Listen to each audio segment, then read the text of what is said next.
ओम नमः शिवाय। हर हर महादेव। महादेव की दया से आज मैं आपको एक कहानी सुनाने जा रही हूँ, जो कि एक पिता की दर्द भरी कहानी है।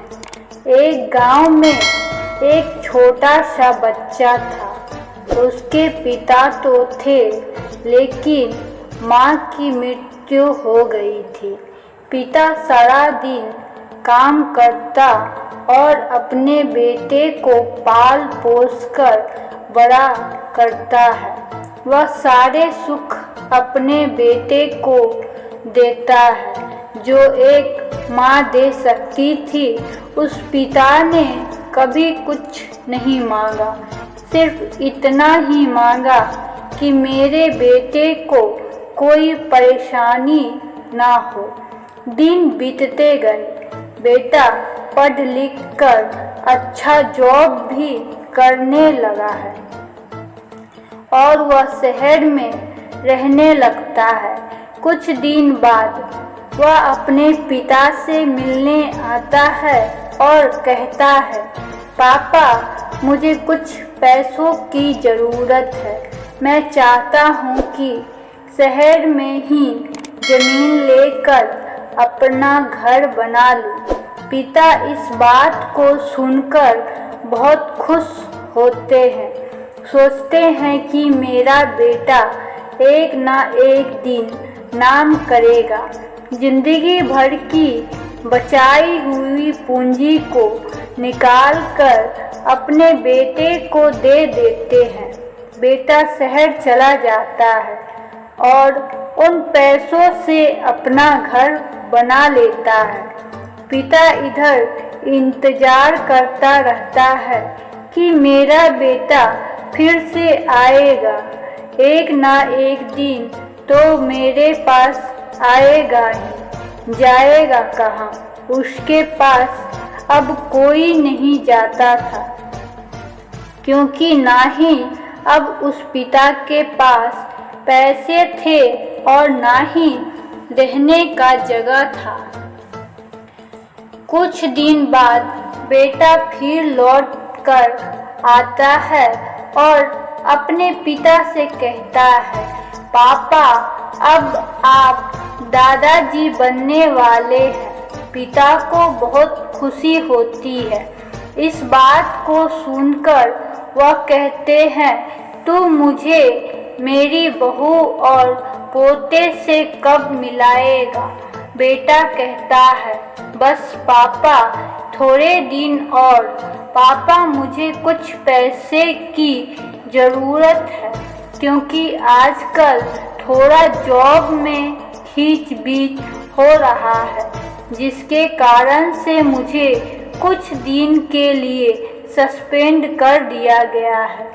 पिता के पास कुछ नहीं रहता देने के लिए, लेकिन फिर भी कहता है, अच्छा बेटा, तू रुक, मैं अभी आया कुछ पैसों का बंदोबस्त करके। पिता बाद में महाजन से कुछ पैसे उधार लेकर अपने बेटे को दे देता है और बेटा पैसे लेकर शहर चला जाता है।